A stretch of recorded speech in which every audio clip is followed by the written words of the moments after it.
दोस्तों नमस्कार। Success with राजन में आपका बहुत बहुत स्वागत है। आज मैं आप लोगों के लिए TGT, PGT, UGC net, GIC प्रवक्ता एवं अन्य राज्य की परीक्षाओं में पूछे जाने वाले महत्वपूर्ण प्रश्नों की श्रृंखला को लेकर के उपस्थित हुआ हूँ। आज की श्रृंखला में काव्य शास्त्र से संबंधित पूछे गए महत्वपूर्ण प्रश्नों की श्रृंखला को लेकर के आया हूँ। अगर यदि आपको हमारी यह वीडियो पसंद आए तो लाइक और सब्सक्राइब अवश्य करिएगा। तो चलिए प्रारंभ करते हैं। श्रृंगारस्य विरोधी नास्ति। ऑप्शन ए हास्यरसः, ऑप्शन बी करुणरसः, ऑप्शन सी विभत्सरसः, ऑप्शन डी शांतरसः। तो इसका सही उत्तर हो जाएगा हास्यरस। हास्य रस श्रृंगार रस का विरोधी नहीं है। व्याख्या देख लेते हैं। हास्य रस श्रृंगार रस का विरोधी नहीं है, जबकि करुण रस, विभत्स रस तथा शांत रस ये श्रृंगार के विरोधी हैं। चलिए अगला प्रश्न देखते हैं। गुण विपर्यात्मनो दोषा इति मतम्। ऑप्शन ए जगन्नाथस्य, ऑप्शन बी मम्मटस्य, ऑप्शन सी कुंतकस्य, ऑप्शन डी वामनस्य। इसका सही उत्तर हो जाएगा ऑप्शन डी वामनस्य। गुण विपर्यात्मनो दोषा इति मतम वामनस्य अस्ति। अगला प्रश्न देख लेते हैं। भरत मते व्यभिचारी भावानां संख्या। Option A 63, option B 31, option C 32, option D 33। इसका सही उत्तर हो जाएगा ऑप्शन डी 33। भरत मते व्यभिचारी भावानां संख्या 33। भरत के मत में व्यभिचारी भावों की संख्या कुल 33 है। चलिए अगला प्रश्न देख लेते हैं। सद्यः परनिवृत्तये इति केनोक्तम्। ऑप्शन ए जगन्नाथेन, ऑप्शन बी मम्मटेन, ऑप्शन सी कुंतकेन, ऑप्शन डी विश्वनाथेन। इसका सही उत्तर हो जाएगा ऑप्शन बी मम्मटेन। सद्यः परनिवृत्तये मम्मटेन उक्तम। सद्यः परनिवृत्तये इति मम्मटेन उक्तम अर्थात काव्य के निर्माण अथवा पाठ के साथ ही जो एक विशेष प्रकार की आंतरिक आनंद की प्राप्ति होती है वह काव्य का सबसे प्रमुख प्रयोजन है। अतः मम्मटाचार्य ने काव्य प्रकाश में 6 काव्य प्रयोजन बताए हैं, जिनमें सबसे प्रमुख प्रयोजन है सद्यः परनिवृत्तये। चलिए अगला प्रश्न देखते हैं। अतादृशी गुणीभूत व्यंग्यम व्यंगते तु। ऑप्शन ए अधमम, ऑप्शन बी उत्तमम, ऑप्शन सी मध्यमम, ऑप्शन डी रूपकम। इसका सही उत्तर हो जाएगा ऑप्शन सी मध्यमम। अतादृशी गुणीभूत व्यंग्यम व्यंगे तु मध्यमम अर्थात वाच्य से अधिक चमत्कारी व्यंग न होने पर गुणीभूत व्यंग काव्य होता है, जो मध्यम काव्य कहा जाता है। काव्य के 3 भेद माने गए हैं। आचार्य मम्मट ने कहा है कि पहला उत्तम काव्य जिसे ध्वनि काव्य कहा जाता है, दूसरा मध्यम काव्य जिसे गुणीभूत व्यंग्य काव्य कहा जाता है, तीसरा प्रकार अधम काव्य या अवर काव्य। चलिए अगला प्रश्न देख लेते हैं। इति हेतुस्तुद्भवे इति हेतुत्वेन केन स्वीकृतम्। ऑप्शन ए भामहेन, ऑप्शन बी मम्मटेन, ऑप्शन सी वामनेन, ऑप्शन डी विश्वनाथेन। तो इसका सही उत्तर हो जाएगा ऑप्शन बी मम्मटेन। इति हेतुस्तुद्भवे इति हेतुत्वेन मम्मटेन स्वीकृतम् अर्थात मम्मटाचार्य के काव्य हेतु हैं। शक्तिर्निपुणता लोकशास्त्र काव्याद्यवेक्षणात् काव्यज्ञ शिक्षयाभ्यास इति हेतुसदुद्भवे। यहाँ ग्रंथकार ने शक्ति, लोकशास्त्र एवं काव्य आदि तीन काव्य को जानने वाले गुरु की शिक्षा के अनुसार अभ्यास, ये तीनों मिलकर उस काव्य के विकास उद्भव के कारण हैं। चलिए अगला प्रश्न देखते हैं। वक्रा अभिधेय शब्दोक्ति दृष्टा वाचाम अलंकृति इति कस्य कथनम अस्ति? ऑप्शन ए भामहस्य, ऑप्शन बी क्षेमेंद्रस्य, ऑप्शन सी मम्मटस्य, ऑप्शन डी कुंतकस्य। इसका सही उत्तर हो जाएगा ऑप्शन ए भामहस्य। वक्रा अभिधेय शब्दोक्ति इष्टावाचम अलंकृति इति भामहस्य कथनम अस्ति। चलिए अगला प्रश्न देखते हैं। वृत्तिरहितः ग्रंथः क? Option A Kavya Prakash, option B नाट्यशास्त्रम, ऑप्शन सी ध्वन्यालोकः, ऑप्शन डी रसगंगाधरः। इसका सही उत्तर हो जाएगा ऑप्शन बी नाट्यशास्त्रम। वृत्तिरहितः ग्रंथः नाट्यशास्त्रम। काव्य प्रकाश में 10 उल्लास हैं, जबकि ध्वन्यालोक में 4 उद्योत। इसी प्रकार रसगंगाधर में 4 आनन हैं। चलिए अगला प्रश्न देखते हैं। अधोलिखितानि योजयत, इसको मिलान करना है। क श्रृंगारः ब्रह्मा, ख हास्यम विष्णु, ग अद्भुतम रुद्रः, घ रौद्रः प्रमथः। इसका सही मिलान करना है। इसमें से ऑप्शन ए क ख ग घ का मिलान 1 3 4 2 होगा। ऑप्शन बी क ख ग घ का सही मिलान 4 2 3 1 होगा। ऑप्शन सी क ख ग घ का सही मिलान 2 4 1 3 होगा। ऑप्शन डी क ख ग घ का सही मिलान 2 1 3 4 होगा। इसका सही उत्तर है ऑप्शन सी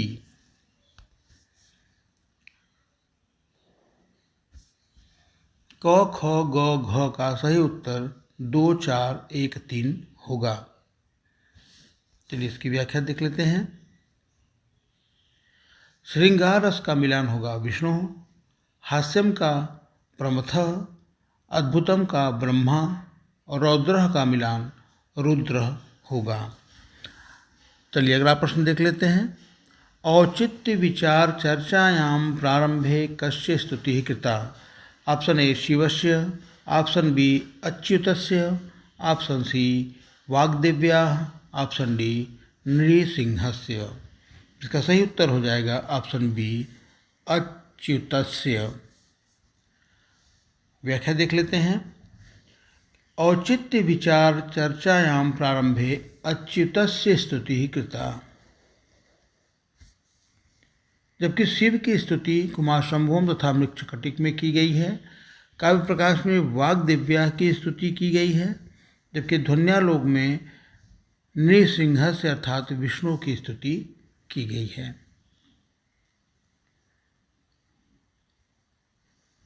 अगला प्रश्न देखते हैं। काल क्रमानुसारेण कः क्रमः समुचितः? ऑप्शन ए ध्वन्यालोकः, साहित्य दर्पणः, काव्य मीमांसा, काव्यादर्शः। ऑप्शन बी काव्यादर्शः, काव्य मीमांसा, साहित्य दर्पणः, ध्वन्यालोकः। ऑप्शन सी ध्वन्यालोकः, काव्यादर्शः, साहित्य दर्पणः, काव्य मीमांसा। ऑप्शन डी काव्यादर्शः, ध्वन्यालोकः, काव्य मीमांसा, साहित्य दर्पणः। कालक्रम के अनुसार इसे सही मिलान करना है, तो इसका सही ऑप्शन हो जाएगा ऑप्शन डी काव्यादर्शः, ध्वन्यालोकः, काव्य मीमांसा, साहित्य दर्पण।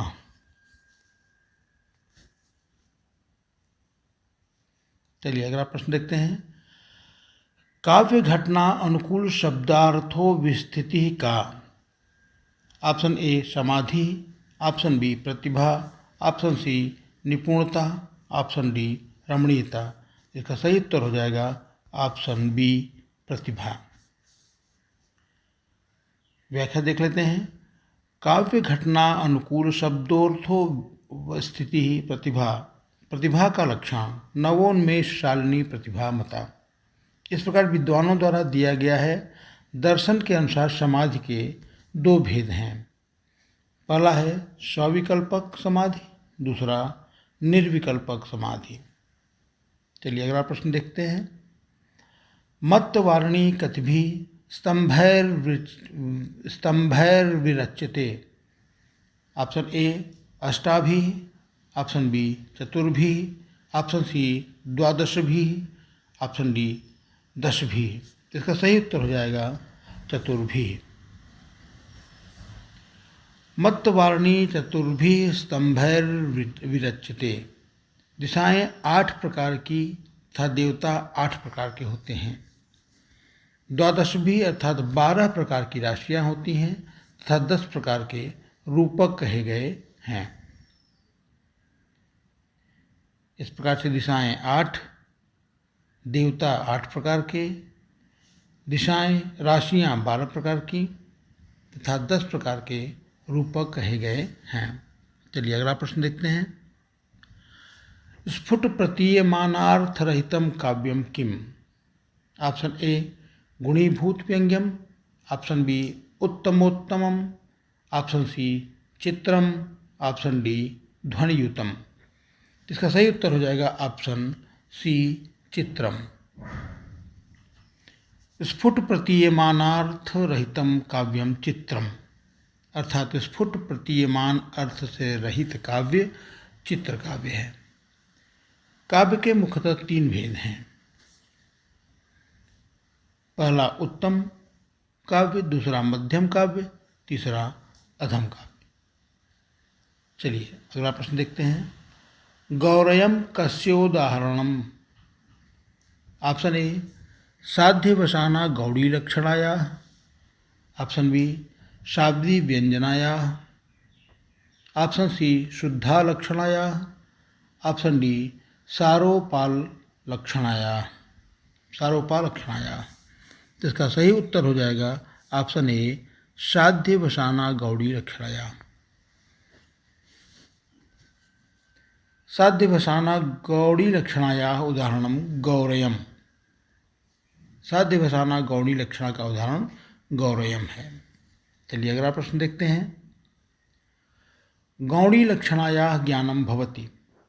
ऑप्शन ए सादृश्येन, ऑप्शन बी अर्थापत्या, ऑप्शन सी संयोगेन, ऑप्शन डी कार्य कारण भावेन। इसका सही उत्तर हो जाएगा ऑप्शन ए सादृश्येन। सादृश्येन गौणी लक्षणाया ज्ञानम भवति, अर्थात सादृश्य के द्वारा गौणी लक्षणा का ज्ञान होता है। अगला प्रश्न देखते हैं। भाणे कस्य चरितम वर्णितम भवति।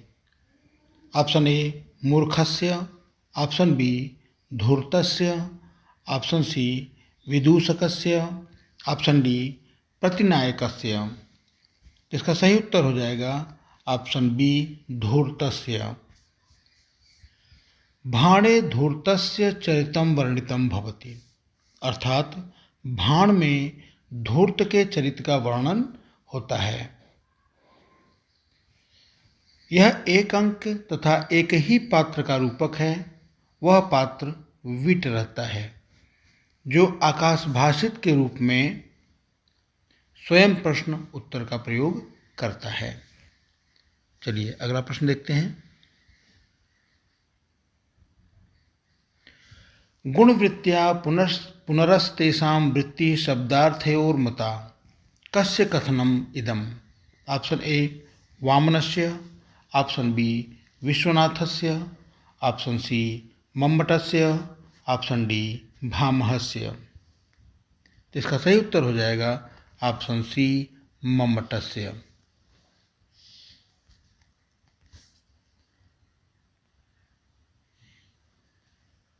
गुणवृत्त्या पुनरस्तेषां वृत्तिः शब्दार्थयोर्मता मम्मटस्य कथनम इदम। जबकि आचार्य विश्वनाथ ने काव्य की परिभाषा दी है वाक्यम रसात्मकम काव्यम। बहुत ही इम्पोर्टेंट, वाक्यम रसात्मकम काव्यम किसका कथन है? तो आचार्य विश्वनाथ का है। तथा मम्मट ने काव्य की परिभाषा दी है तद्दोषो शब्दार्थो सगुणा अलंकृति पुनः क्वापि।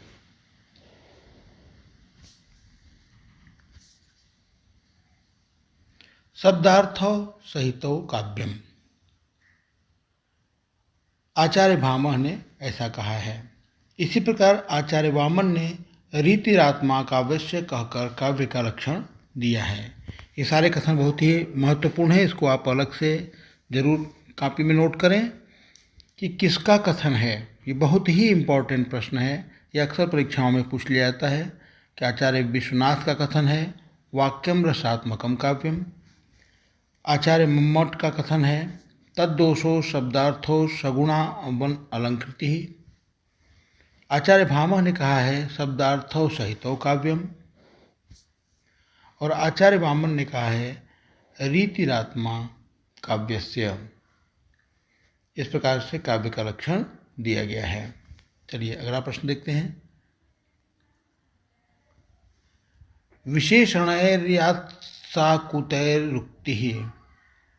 ऑप्शन ए परिकरः, ऑप्शन बी तुल्ययोगिता, ऑप्शन सी प्रतिवस्तुपमा, ऑप्शन डी मालोपमा। इसका सही उत्तर हो जाएगा ऑप्शन ए परिकरः। विशेषणैर्यत्साकुतैरुक्तिः परिकरः। उपर्युक्त में परिकर अलंकार का लक्षण दिया गया है। यदि विशेषण साभिप्राय हो तो वहाँ परिकर अलंकार होता है, अर्थात जब विशेष प्रयोजन से विशेषण के द्वारा विशेष्य का कथन किया जाता है तब उसे परिकर अलंकार कहा जाता है। यहाँ रिक्त स्थान की पूर्ति करनी है तो वाक्य पदार्थता के पूर्व होगा। ऑप्शन ए निदर्शना, ऑप्शन बी सहोक्ति, ऑप्शन सी काव्यलिंगम, ऑप्शन डी पर्यायोक्तम। इसका सही उत्तर हो जाएगा ऑप्शन सी काव्यलिंगम। काव्यलिंगम है तो वाक्य पदार्थता। अभिराज योज भूषणम में लगभग 44 अर्थालंकारों का वर्णन किया गया है। पहला उपमा, दूसरा पूर्णोपमा, तीसरा रसनोपमा, चौथा मालोपमा, पांचवा अन्वय, छठवां उपमेयोपमा, सातवां स्मरण, आठवां रूपक, नौवां संदेह, दसवां व्याज स्तुति, 11वां भ्रांतिमान, 12वां उल्लेख, 13वां अपउन्नति, 14वां निश्चय, 15वां उत्प्रेक्षा, 16वां अतिशयोक्ति, 17वां तुल्ययोगिता, 18वां दीपक, 19वां प्रतिवस्तुपमा, 20वां दृष्टांत, 21वां निदर्शना, 22वां व्यतिरेक, 23वां सहोक्ति, 24वां विनोक्ति, 25वां समासोक्ति, 26वां अप्रस्तुत प्रशंसा, 27वां अर्थांतरन्यास, 28वां परिकर, 29वां पर्यायोक्ति, 30वां अनुमान, 31वां आक्षेप, 32वां विशेषोक्ति, 33वां विरोध, 34वां विषम, 35वां कारणमाला, 36वां मालादीपक, 37वां एकावकी, 38वां यथासंख्य, 39वां पर्याय, 40वां परिसंख्या, 41वां अर्थापत्ति, 42वां प्रतीप, 43वां स्वभावोक्ति, 44वां उदात्त। इस प्रकार 44 अलंकारों का वर्णन किया गया है। अगला प्रश्न देखते हैं। नाट्य वस्तु कतिविधम। ऑप्शन ए पंचविधम, ऑप्शन बी चतुर्विधम, ऑप्शन सी त्रिविधम, ऑप्शन डी द्विविधम। इसका सही उत्तर हो जाएगा द्विविधम।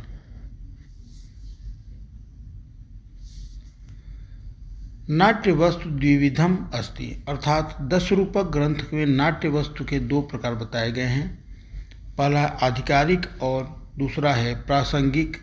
तत्राधिकारिकम मुख्यमंगम प्रासंगिकम बिंदु। चलिए अगला प्रश्न देखते हैं। ध्वन्यालोकस्य प्रथमोद्योते ध्वनि स्वरूपम निरूपितम। ऑप्शन ए द्वितीय कारिकायाम, ऑप्शन बी पंचम कारिकायाम, ऑप्शन सी त्रयोदश कारिकायाम, ऑप्शन डी चतुर्दश कारिकायाम। इसका सही उत्तर हो जाएगा ऑप्शन सी त्रयोदश कारिकायाम। इसकी व्याख्या देख लेते हैं। ध्वन्यालोकस्य प्रथमोद्योते ध्वनि स्वरूपम त्रयोदश कारिकायाम निरूपितम। प्रथम उद्योत को त्रयोदश 13 कारिकाओं में निरूपित किया गया है। अर्थात ध्वन्यालोक के प्रथम उद्योत में ध्वनि स्वरूप को 13वीं कारिका में निरूपित किया गया है। आचार्य आनंदवर्धन कृत ध्वन्यालोक काव्य शास्त्रीय ग्रंथ को 4 उद्योतों में विभक्त किया गया है। ध्वनि स्वरूप का लक्षण इस प्रकार है। यत्रार्थः शब्दो वा तदर्थम उपसर्जनीकृत स्वार्थो व्यंगतः काव्य विशेषः स ध्वनिरीत सूरिभिः कथितः। चलिए अगला प्रश्न देख लेते हैं।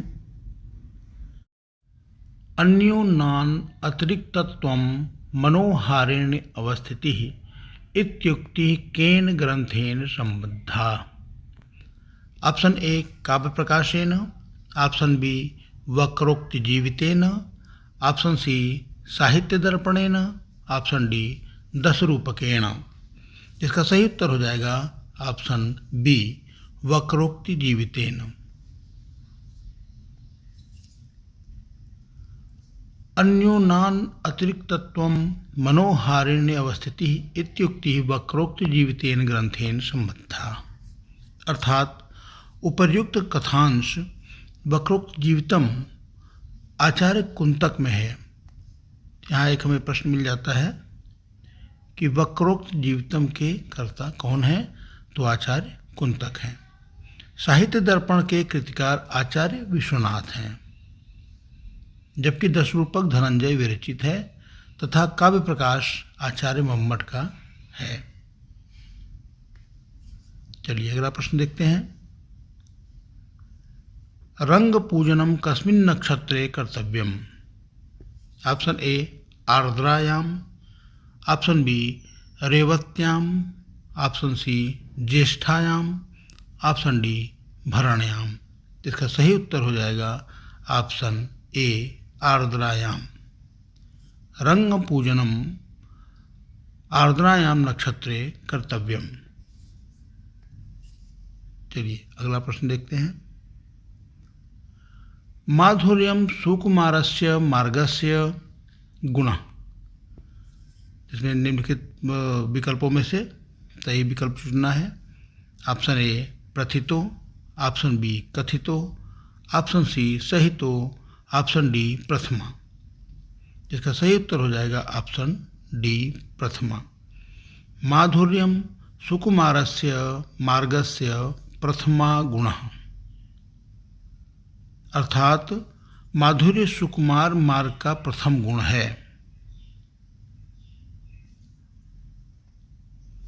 माधुर्य सुकुमारस्य मार्गस्य प्रथमो गुणः। काव्य में 24 गुणों की चर्चा की गई है।